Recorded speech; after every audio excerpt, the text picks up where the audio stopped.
Meu Pai, cansado de andar sozinho, sofrendo num vale de dor, buscando um novo caminho, querendo encontrar o que eu sou. Meu Pai, a vida não tem tido dó, as mãos calejadas da luta, preciso soltar esses nós que cegam e me enchem de culpa. Meu Pai, me ensina as luzes do amor, me diga se até com a dor se encontra o caminho do bem.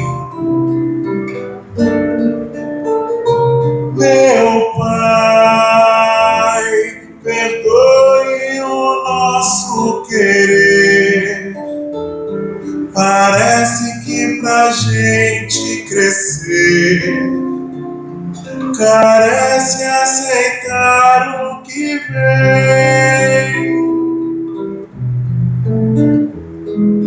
Pai, que sois todo poder e bondade, dai a luz, compreensão, caridade, aquele que quer a verdade. Pai, dai a todos a estrela que brilha, o aflito, doente, a família, a criança, o órfão, o pai. Pai, que eu possa ajudar o progresso e assim de joelhos te peço, estendei sobre nós teu amor. Meu Pai, abençoe toda a humanidade, dai-me a força, a fé e a coragem, que eu reluza a tua imagem. Meu Pai, abençoe toda a humanidade, dai-me a força, a fé e a coragem, que eu reluza a tua imagem. Meu Pai, meu Pai, meu Pai. Que a paz do nosso Mestre Jesus esteja conosco, nos abençoando e possibilitando que nós possamos compreender esses ensinamentos que serão trazidos nessa noite.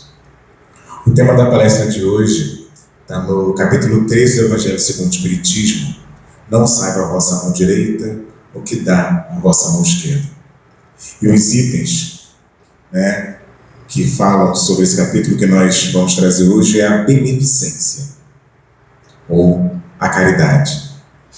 E quando a gente pensa nesse título desse capítulo, a gente fica pensando, não seria mais fácil se Jesus tivesse falado, não saiba a vossa mão direita, o que dá a mão direita do teu próximo, no sentido de a gente não contar para os outros aquele aquela caridade que nós fazemos, aquelas atitudes que nós temos para com os outros, mas ele disse: não saiba a vossa mão direita o que dá a vossa mão esquerda, para que a gente faça o bem, para que a gente faça a caridade com abnegação, nos abstendo do orgulho que a gente tem de contar para as outras pessoas aquilo que a gente está fazendo.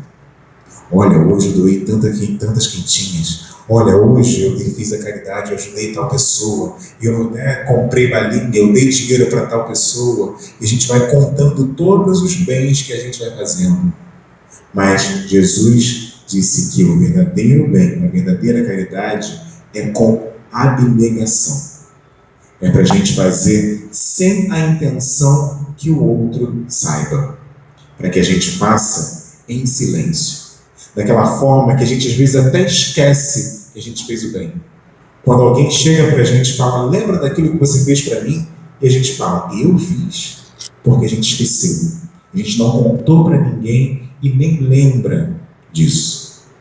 Porque nós somos muito orgulhosos, muito vaidosos. Quando a gente faz o bem, a gente quer mostrar. A gente quer postar na rede social, quer contar para alguém, quer de alguma forma ouvir das outras pessoas: nossa, como você é uma pessoa boa, como você ajuda os outros. Mas a verdadeira caridade é com abnegação, é na discrição, é daquela forma que a gente não constrange o outro, é sem pensar em receber alguma coisa em troca, nem que seja um obrigado. A gente não tem que pensar em receber alguma coisa em troca, porque se a gente começar a fazer a caridade pensando em receber algo em troca, se a gente não receber, a gente vai deixar de fazer. Tem uma história do Chico Xavier, que ele estava distribuindo pão para as pessoas, que ele fazia diariamente pelas manhãs, e num determinado dia, ao distribuir pão para uma senhora, ela pegou o pão e jogou na cara dele de volta, e começou a falar palavras agressivas, xingando ele, ofendendo ele. E aí aquelas pessoas que estavam ao redor, e eram muitas pessoas, ficaram olhando atentas para ver qual seria a reação do Chico. Certamente pensando: agora ele vai reagir, agora ele vai falar alguma coisa que vai devolver essa agressão. E o Chico calmamente abaixou, pegou o pão, limpou e entregou de novo para a senhora, se desculpando se ele tinha ofendido de alguma forma. E aquela senhora, muito constrangida, pegou o pão e foi embora. E eu fico pensando, se fôssemos cada um de nós, mas falando por mim, se fosse eu, se acontecesse comigo, com certeza, na hora eu pegaria o pão e acho que eu devolveria o pão lá, muito imperfeito que ainda sou. Ou se não fizesse, mas ficaria pensando várias coisas na cabeça. Mas o Chico não. O Chico não era assim. E nos demonstrando qual é o caminho. Porque muitas vezes as personalidades vêm para nos mostrar como nós devemos ser. Ainda estamos longe, pelo menos eu ainda estou longe de ser o Chico Xavier, de agir como ele. Mas ao ver uma atitude dessa, ao ouvir uma história dessa, eu já começo a pensar, a mentalizar, para que algum dia eu consiga colocar algo em prática. É para isso que esses espíritos vêm, para nos mostrar que é possível, mesmo sendo seres humanos. Porque o Chico é uma história recente, a gente não está falando de 3 séculos atrás. Até ontem ele estava encarnado conosco. Divaldo Franco estava encarnado conosco até o ano passado. Então nós temos várias personalidades para nos mostrar o caminho certo a ser seguido.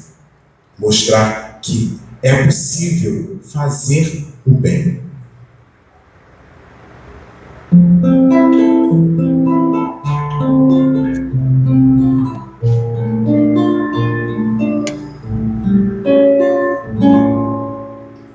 O bem ilumina o sorriso, também pode dar proteção. amão. O bem é o verdadeiro amigo, é quem dá o abrigo, é quem estende a mão. Num mundo de armadilhas e pecados, armado tão carente de amor,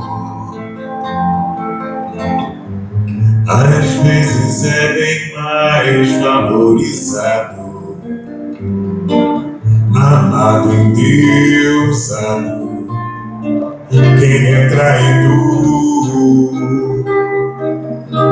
E o bem é pra acabar com o desamor. Se a luz do sol não para de brilhar, se ainda existe noite no ar, o mal não pode superar. Quem tem fé pra rezar diz amém, e ver que todo mundo é capaz de ter um mundo só de amor e paz. Quando faz só o bem, quando só faz o bem, se a luz do sol não para de brilhar, se ainda existe noite no ar, o mal não pode superar.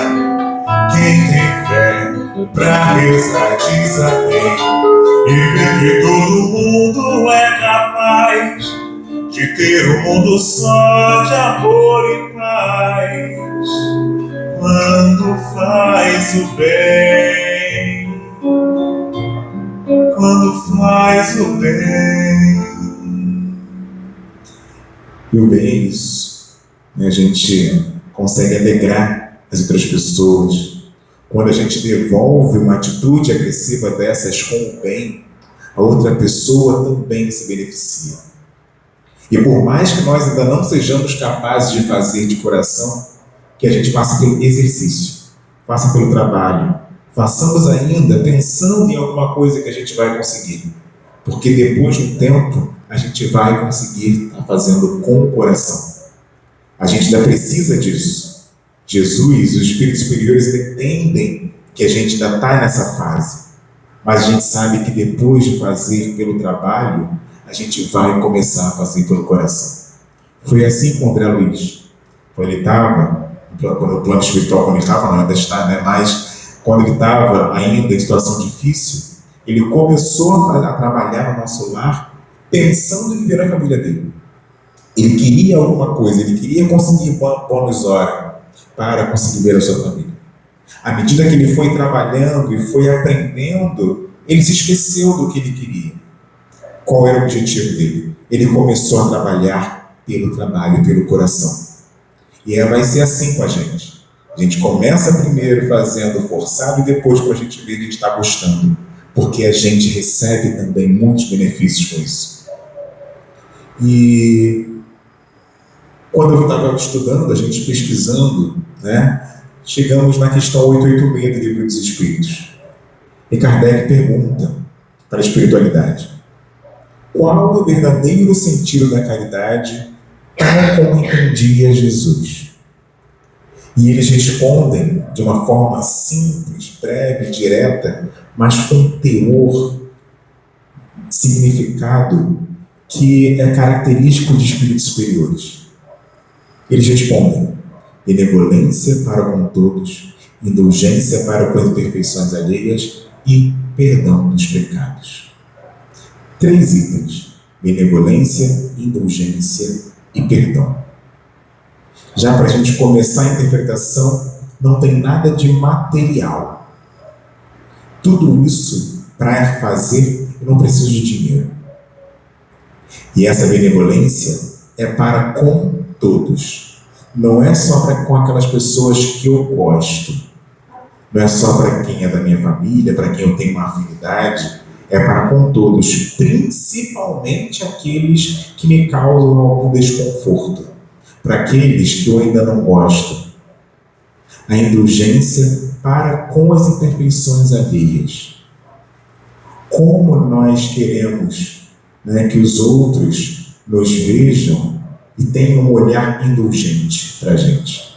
Como a gente quer que os outros entendam que a gente ainda erra, que a gente comete equívocos.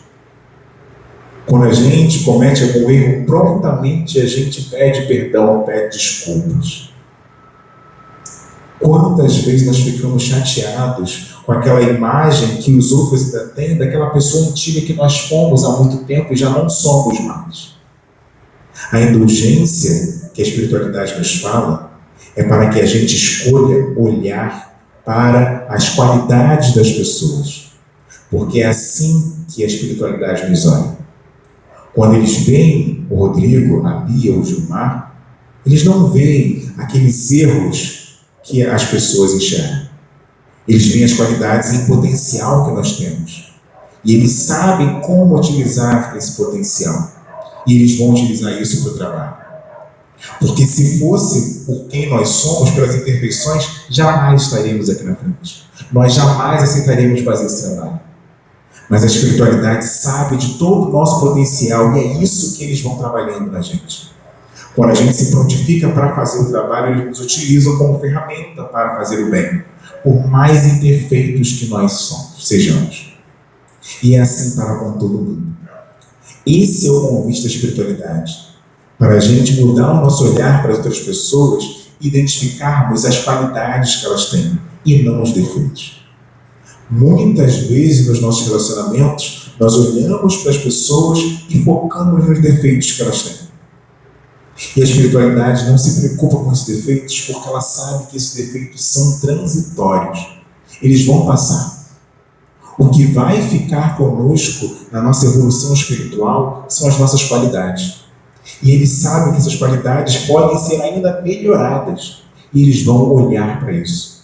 Inclusive, eles conseguem ver qualidades que nós nem sabemos que temos. Porque quando o serviço aparece, é isso. E depois de um tempo a gente vê, nossa, eu não sei como é que eu consegui realizar esse trabalho. Mas é porque a espiritualidade, além de estar junto, nos sustentando, eles sabiam de um potencial que nós temos. E é assim que eles nos veem. Esses anjos, esses espíritos superiores em potencial. Eles não olham para os nossos erros do passado. Eles não se preocupam com isso. E esse é o ensinamento deles. Para que quando a gente se relacionar com as outras pessoas, com nossos parentes, a gente escolha olhar para as qualidades. Tenhamos esse olhar espiritual, de um espírito ainda em evolução, um espírito que está crescendo e que já tem muitas qualidades, mas os defeitos vão ficar para trás. E eles falam sobre o perdão das ofensas. Como nós queremos ser perdoados. Como nós pedimos desculpa. Seja para outros amigos, para encarnados, seja para Deus. Quantas vezes nós cometemos equívocos e a gente na hora fala, desculpa, errei. E a gente quer que os outros nos desculpem. Mas por que não fazer isso? Por que não desculpar também? Inclusive, se eu entendo que o meu irmão, que a minha irmã, que aquela pessoa com quem eu convivo, ainda é um espírito imperfeito como eu sou, eu entendo que ela é passível de erros. Mas a gente exige do outro uma perfeição que nós ainda não temos. A gente quer que o outro lide conosco sem errar. Nós podemos, inclusive queremos ser desculpados, mas o outro não pode errar. Ele tem que ser perfeito, ele tem que acertar em tudo, da forma como eu quero. E o perdoar é algo tão amplo, porque quando a gente vai estudando sobre o perdão, a gente vai saindo da superficialidade e a gente entende que o fato de perdoar pode deixar de comprometer a encarnação da nossa família. Porque se eu não perdoo o meu irmão, os filhos dele que poderiam conviver com a minha filha não vão conviver. Se tinha um plano encarnatório para que eles convivessem e aprendessem com os outros, se eu não perdoo meu irmão e corto relações com ele, eu atrapalho a encarnação de várias pessoas. Então, como não perdoar alguém pode ser complicado. Por mais difícil que seja, perdoar alguém, dependendo do que ele fez, é realmente difícil. Não estou dizendo que é fácil, mas deve ser um exercício. O exercício, inclusive, de entendermos a humanidade do outro, assim como nós somos humanos. O perdão é tão importante que Jesus fez questão de deixar registrado na oração do Pai Nosso. Na oração que Ele nos ensinou, Ele deixou registrado lá o perdão. Porque Ele sabia da importância. E de uma forma que a gente diariamente rogasse, fizesse oração do Pai Nosso e, de alguma forma, depois de um tempo, depois de tanto falar, a gente fosse interiorizando essa mensagem, interiorizando esse conteúdo, para que a gente pudesse colocá-lo em prática.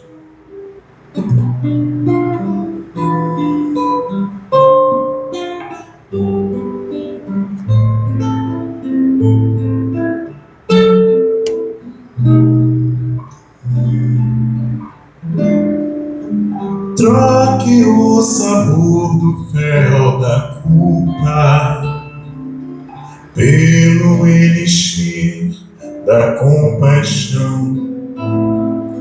Saia do deserto que te assusta. Tens um bom caminho em tuas mãos. Largue esse tormento pelo vento. Livre-se da dor numa oração. Seja mais feliz sem essa mágoa. Lave com a água do perdão. Comece perdoando você mesmo. Vá, perdoe agora o teu irmão. Quando a gente entende que o perdão é que liberta, traz a paz, a ternura e afasta a solidão, e a gente fica leve como nuvem de algodão, onde a gente senta e canta, aprendendo uma lição. O perdão traz o amor, curador do coração. O perdão traz o amor, curador do coração. Comece perdoando você mesmo. Vá, perdoe agora o teu irmão. Quando a gente entende que o perdão é que liberta, traz a paz, a ternura e afasta a solidão, e a gente fica leve como nuvem de algodão, onde a gente senta e canta, aprendendo uma lição. O perdão traz o amor, curador do coração. O perdão traz o amor, curador do coração.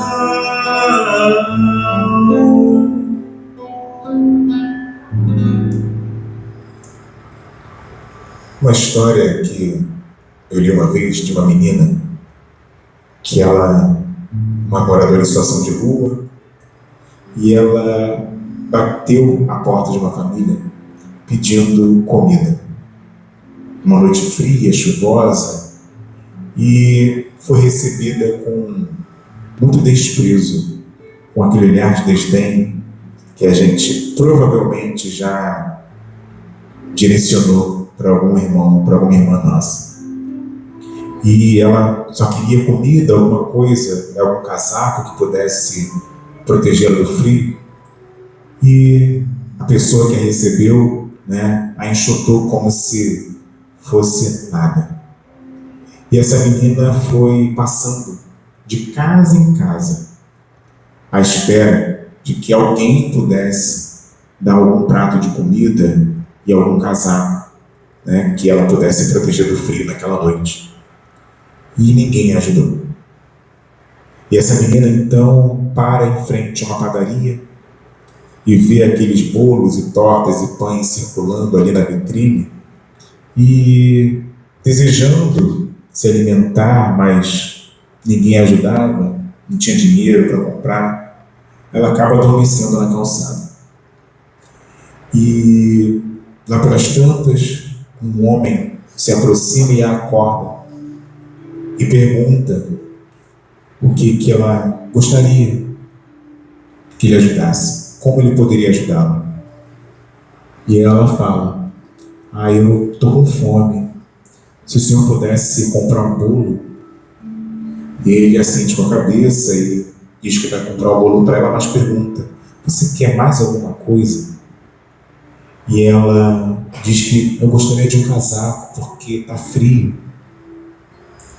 E ele vai, né, tira o casaco dele e cobre a menina e pergunta para ela: você gostaria de mais alguma coisa? Eu posso ajudar? E ela fala: eu queria um colo. E ele pega a menina no colo e, ao amanhecer, o dono da padaria abre a porta e se depara com o corpo da menina na calçada. Esse irmão que veio ajudá-la era um espírito, provavelmente o espírito dela, o espírito guardião dela. E ela havia desencarnado de fome e de frio. E quantas vezes nós não negamos comida, nós não negamos dinheiro, julgando que essas pessoas vão comprar qualquer outra coisa que não aquilo que nós queremos. Eu acho que é muita crueldade nossa julgar alguém por aquilo que a gente não sabe que vai acontecer. A minha avó sempre dizia, quando eu falava: vó, estou com fome, ela dizia: você não está com fome, você está com vontade de comer. Você não sabe o que é fome. E é bem verdade, nós não sabemos o que é fome. Mas essas pessoas que estão em situação de rua, elas sentem fome todo dia. E muitas vezes nós podemos ajudar de alguma forma e a gente não ajuda. A gente escuta um pai de família, uma mãe de família pedindo para comprar comida para os seus filhos e a gente acha que ele vai comprar qualquer outra coisa e não dá a comida, não dá o dinheiro. Mas eu acho que a gente já aprendeu que a gente não tem que fazer esse julgamento. Façamos a nossa parte. A partir daí, o que a pessoa vai fazer com aquele dinheiro que a gente deu é com ela. Acho que a gente não tem que se comprometer com isso. Imagina se fosse essa criança, imagina quantas vezes isso pode ter acontecido por termos negado ajuda para alguém. A gente ouvir alguma história na rua e falar: isso é mentira. E se não for? E se for verdade? E no Evangelho, tá. E se esse espírito, se esse irmão que está pedindo comida agora para a gente, já foi nosso parente em outra encarnação? Imagina o nosso desespero, a nossa vergonha ao chegar no plano espiritual, se deparar com esse irmão e nos lembrarmos que nós negamos ajuda para ele. Porque a gente sabe que pela encarnação já pode ser nosso irmão, nosso filho, nossa mãe, nosso esposo, nossa esposa. Nós não sabemos. Com certeza, se essas pessoas cruzam conosco, a gente sempre diz: nada é por acaso. Mas a gente fala que nada é por acaso quando convém para a gente. Quando convém para o outro, o acaso não existe. Por que essa pessoa veio até nós? Provavelmente por inspiração, né? Os espíritos, sabendo que nós viemos à casa espírita, que nós temos contato com o Evangelho, essa pessoa é passível de ajudar. E nós negamos ajuda. E eu falo isso porque já foi falado pela espiritualidade na casa que eu trabalho, na casa do Caminho Chico Xavier.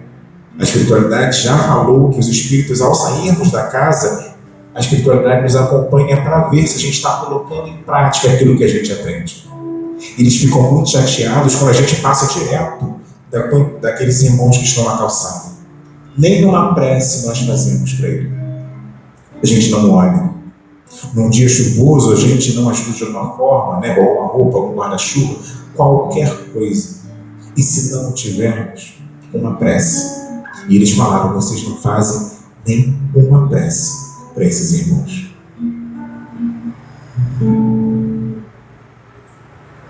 Mestre do coração.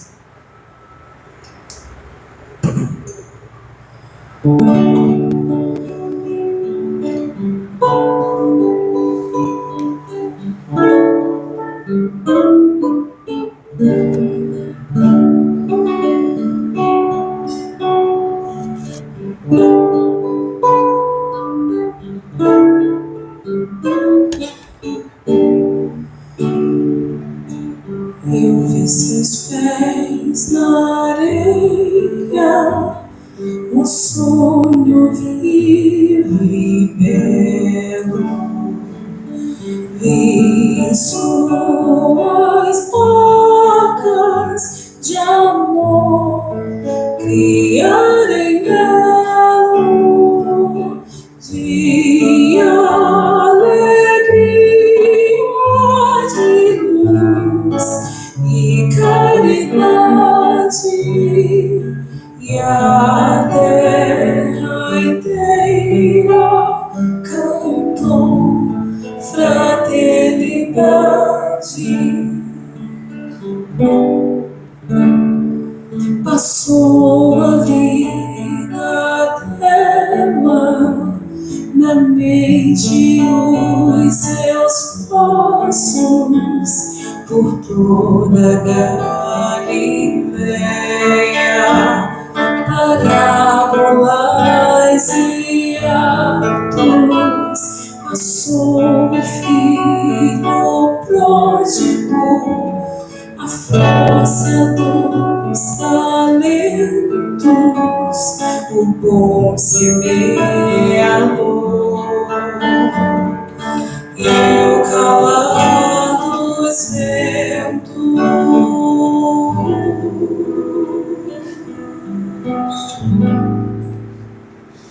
É Jesus,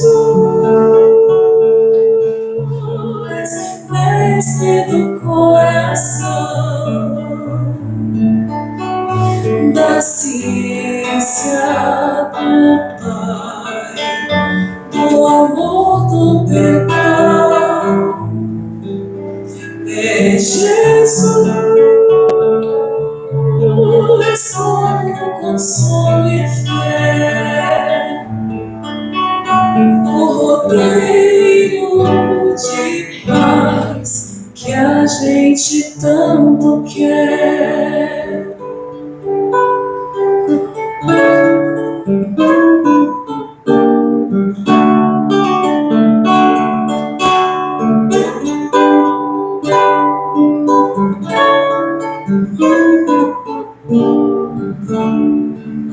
Eu vi seus pés na areia, um sonho vivo e belo. Vi suas marcas de amor criarem elo de alegria, de luz e caridade, e a terra inteira cantou fraternidade. Passou ali na tela, na mente, os seus passos por toda Galileia, parábolas e atos. Passou o filho pródigo, a força dos talentos, o bom semeador e o calar dos ventos.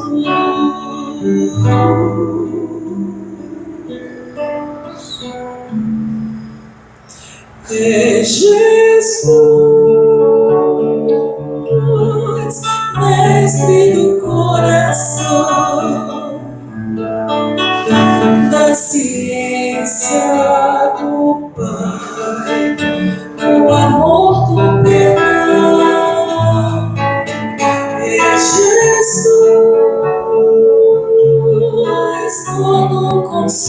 e fé,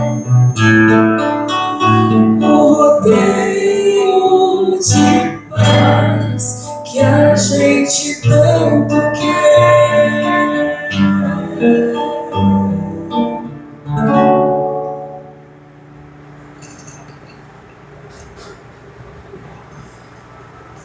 Jesus, nosso mestre do coração, nosso modelo e guia, o nosso roteiro. Mas como ainda temos dificuldade de colocar os ensinamentos dele em prática? Como nós temos dificuldade de olhar para todos os nossos outros irmãos como verdadeiros irmãos, não só da boca para fora. Porque a gente fala, são nossos irmãos, irmãs, mas nós vemos eles realmente como nossos irmãos. Nós entendemos que somos realmente filhos do mesmo Pai, filhos de Deus, que eles têm os mesmos direitos do que nós, que se nós não gostaríamos de estar nessa situação, nós devemos fazer o que for possível para tirá-los dessa situação também. Eu gosto muito do trabalho do padre Júlio Lancelotti, coordenador da Pastoral de Rua em São Paulo. Mas parece que os próprios cristãos que compartilham da mesma religião que ele não gostam muito do que ele faz. Tanto que o silenciam. Quando a gente vê as pessoas fazendo a caridade, automaticamente nós falamos: nossa, que pessoa doida lidando com essas pessoas. Nossa, você não tem medo de estar com elas? Ou acabamos silenciando, assim como está sendo feito com o padre Júlio Lancelotti. Infelizmente.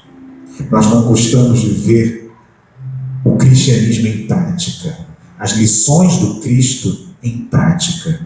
Isso nos incomoda de alguma forma ainda. Mas o padre Júlio Lancelotti nos fala para a gente mudar o nosso ponto de vista. A gente costuma enxergar esses irmãos de alguém que está de cima, de uma condição financeira melhor do que a dele. Eu gosto de deixar claro que é uma condição financeira melhor, porque a gente não sabe espiritualmente. A gente acha que porque a gente mora num lugar legal, tem um carro, tem uma casa, né? Tem uma vida confortável, nós somos melhores que eles em tudo. Mas nós não fazemos ideia dos espíritos que estão ali. E muitas vezes nós perdemos a oportunidade de aumentar a nossa rede de amigos espirituais quando nós chegarmos no outro nível. Porque pode ser, e é bem provável, que eles espiritualmente estejam no nível acima do nosso. Encarando uma missão dessa que eu acho que ninguém conseguiria suportar, e eles suportam. Então a envergadura espiritual de aguentar isso, provavelmente deles é maior. E nós enxergamos eles como coitadinhos. Mas o padre Júlio nos faz esse convite para mudarmos o nosso ponto de vista. Porque ao direcionarmos esse olhar de desprezo, de desdém, como foi direcionado para aquela menina da história que eu contei, a gente vai desumanizando essas pessoas. Eles vão deixando de se ver como seres humanos. Isso é muito cruel. Eles já começam a ficar com vergonha de estar com a gente, porque eles já não se enxergam mais como seres humanos, como pessoas como nós. E a gente tem que mudar isso. Quando nós estivermos em contato com eles, nós temos que fazer de tudo para que eles entendam que nós somos iguais. Estamos em condições diferentes, financeiras, mas nós somos seres humanos. E quem fala isso não sou eu, é São Vicente de Paulo, na mensagem que está nesse capítulo. Ele fala isso tanto no Evangelho, quanto no Livro dos Espíritos, na questão 888. Ele fala sobre isso, para que ao termos contato com essas pessoas, nós sejamos outras pessoas. Porque isso vai humanizando elas. E tem uma lenda de Natal que fala de um homem, e é uma lenda, né? Fala de um homem que ele foi visitado pelo seu anjo da guarda. E o seu anjo da guarda disse para ele que na noite de Natal, Jesus o visitaria. E ele era um homem muito simples. E ao receber aquela notícia do seu mentor, ele ficou mais: como? Jesus vem aqui na minha casa? E o anjo falou: sim, e esteja preparado, porque ele vem para ceiar com você. E foi embora. E aquele homem preocupado falou: Jesus vem aqui à minha casa hoje, como é que eu vou preparar? Ele abre a despensa e a despensa com poucos itens. Mas com aqueles poucos itens que ele tinha na despensa, ele conseguiu preparar uma torta. E ficou sentado no sofá esperando a visita ilustre. Às 10 horas da noite batem a porta e ele, animado, fala: nossa, Jesus veio mesmo, eu não acreditava que ele veio. Mas quando ele abre a porta, não era Jesus. Ele fica meio frustrado, chateado, e era um homem maltrapilhos, e ele pergunta: como é que eu posso te ajudar? E o homem diz para ele: eu estou com fome, e meus filhos estão em casa também, eu estou desempregado, e eu queria levar alguma coisa para que eu e a minha família não passássemos fome na noite de Natal. E aí ele olha para a torta e pensa: poxa, mas eu preparei para Jesus. Mas ele acho que Jesus não vai se importar se eu dividir a torta com esse irmão. Ele parte a torta pela metade e entrega a metade para esse homem, que vai feliz embora, porque naquela noite de Natal a sua família não passaria fome. E ele senta de novo para esperar a visita de Jesus. E às 11h30 bate a porta. Era uma mulher com fome. E ele já pergunta, já pensa: poxa, mas eu só tenho metade da torta, como é que eu vou ajudar a senhora? Mas bom, já são 11h30, acho que Jesus não vem mesmo. E aí ele vai lá e parte a metade do que havia sobrado e entrega para aquela mulher. E um pouco antes de meia-noite, uma menina bate a porta e ele vai achar agora é ele mesmo. Mas, mais uma vez, ele se frustra porque não era Jesus. E aí ele pensa, quando a menina pede alguma coisa para comer, ele já pensa: poxa, quase meia-noite, Jesus não vem para cá, minha casa, Jesus, duvido que ele venha. E aí ele entrega o pedaço que havia sobrado para a menina, que vai embora também feliz. E aí ele senta no sofá, já desacreditado, e acaba pegando no sono. Meia-noite em ponto, bate a porta. E ele já vai preocupado, porque agora ele já não teria mais nada para compartilhar com quem estivesse precisando. Mas, para surpresa dele, agora sim, era Jesus. E ele abre a porta e fica espantado e cai de joelhos: Senhor, você veio mesmo. Eu achei que você não viria. Ele: sim, eu vim, meu filho. Mas ao mesmo tempo ele fica feliz e pensa: Jesus, eu não tenho mais nada para compartilhar. A nossa ceia, você sabe, o pai de família, criança, órfão, com fome. E aí Jesus diz para ele: meu filho, eu vim aqui para te agradecer por alimento que tu me deste. E ele olha: mas como, Senhor? Que alimento? E aí Jesus diz para ele: meu filho, era eu naquele pai de família que tu deste comer. Era eu naquela criança. Era eu naquela mulher. Porque todas as vezes que desses de comer a esses irmãos, é a mim que estarás alimentando. E assim tu serás bendito na casa de meu Pai.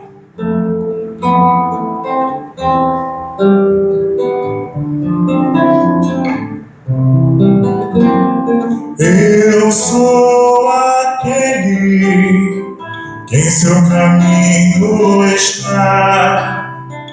Faça ele, então a mim tu farás. Eu sou aquele que em seu caminho está. Faça ele, então a mim tu farás.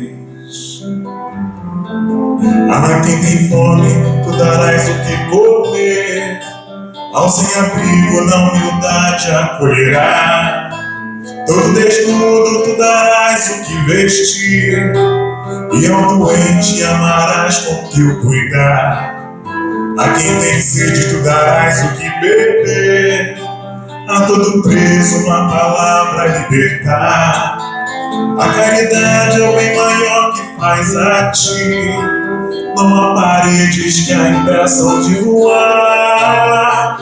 Eu sou aquele que em seu caminho está. Faça ele, então a mim tu farás. Eu sou aquele que em seu caminho está.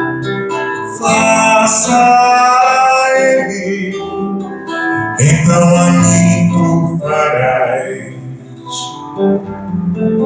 Eu tive fome, tu me deste o que comer, e sem abrigo tu me deste onde ficar.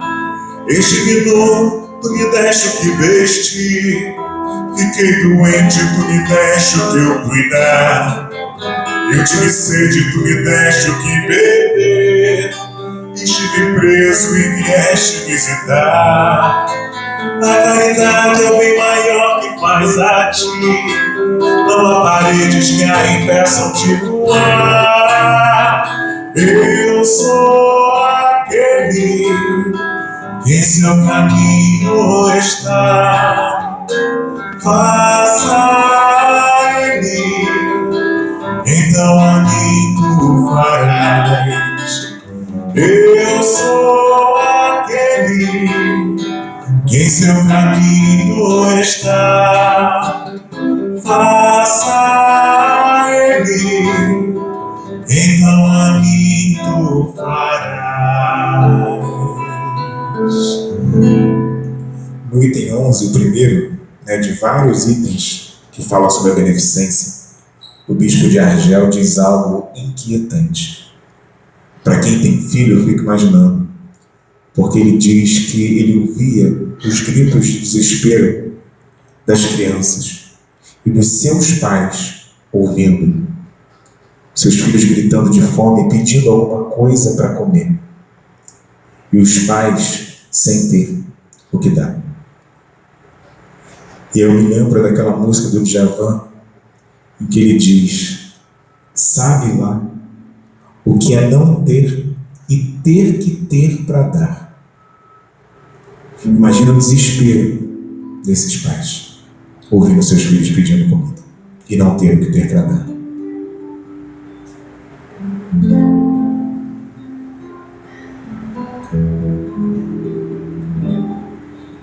Só eu sei as esquinas por que passei. Só eu sei, só eu sei. Sabe lá o que é não ter e ter que ter pra dar. Sabe lá, sabe lá. E quem será nos arredores do amor que vai saber reparar que o dia nasceu? Só eu sei os desertos que atravessei. Só eu sei, só eu sei. Sabe lá o que é morrer de sede em frente ao mar. Sabe lá, sabe lá. Só eu sei. E fico pensando que muitas vezes nós falamos que nós queremos viver num mundo de regeneração, onde o bem prevalece em relação ao mal. Mas a gente acha muitas vezes que esse mundo de regeneração vai cair do céu, vai cair no nosso colo, ou que nós seremos colocados lá de alguma forma. Mas Joana de Ângeles nos mostra que não vai ser assim. porque a gente muitas vezes coloca na conta do outro. Porque os governantes vão fazer alguma coisa. Porque as outras pessoas vão fazer, os outros vão construir. Mas e a nossa parte? O que nós faremos para esse mundo de regeneração? Para construir esse mundo de regeneração? Esse mundo não será nos dado de mãos beijadas. Nós precisamos trabalhar juntos. E como diz aquela música, vamos precisar de todo mundo. Todos nós precisamos trabalhar. Alguns de nós trabalhar um pouco menos por uma questão de idade, mas que tipo de mundo nós queremos deixar para os nossos? Nós temos que começar a construção desse mundo agora.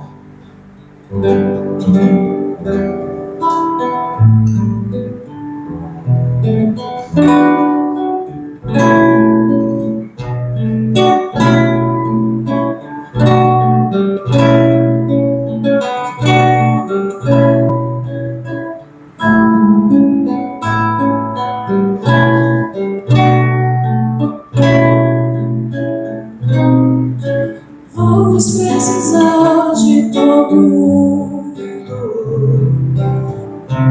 Um é sempre mais que dois. Pra melhor juntar as nossas forças, é só repartir melhor o pão. Recriar o paraíso agora, para merecer quem vem depois. Deixa nascer o amor, deixa fluir o amor, deixa crescer o amor, deixa viver o amor. O sal da terra, o sal da terra, o sal da terra.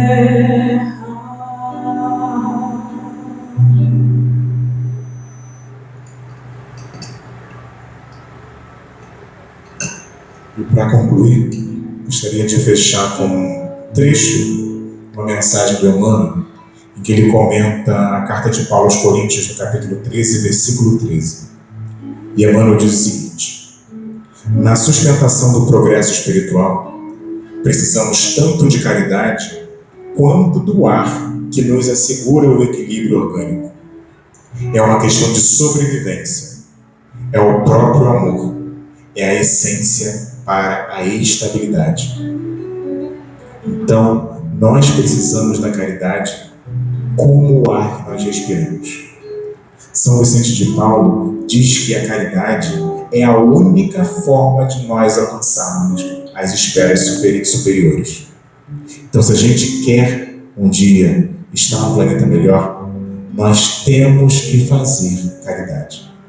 E essa caridade com abnegação.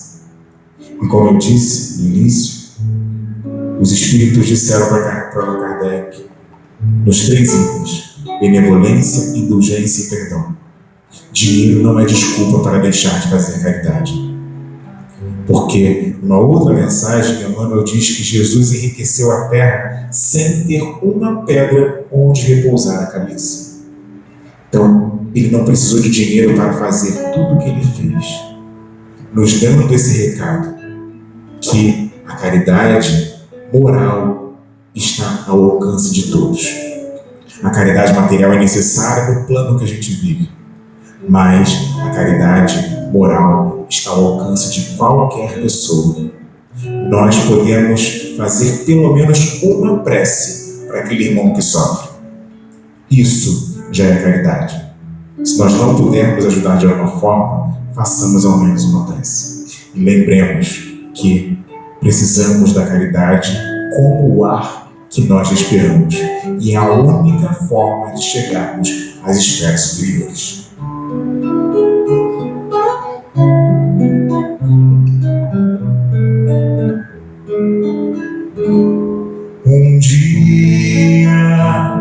Meus olhos ainda hão de ver a luz do olhar do amanhecer, sorrir um dia de graça, poesias, brindando essa manhã feliz, do mal cortado na raiz, do jeito que o mestre sonhava, por não chorar e não sofrer se alastrando no céu da vida, o amor brilhando, a paz reinando em santa paz, por não chorar e não sofrer se alastrando no céu da vida, o amor brilhando, a paz reinando em santa paz. Em cada palma de mão, cada palmo de chão, semente de felicidade, o fim de toda opressão, o cantar com emoção, raio a liberdade. Chegou o áureo tempo de justiça, ao esplendor do preservar a natureza.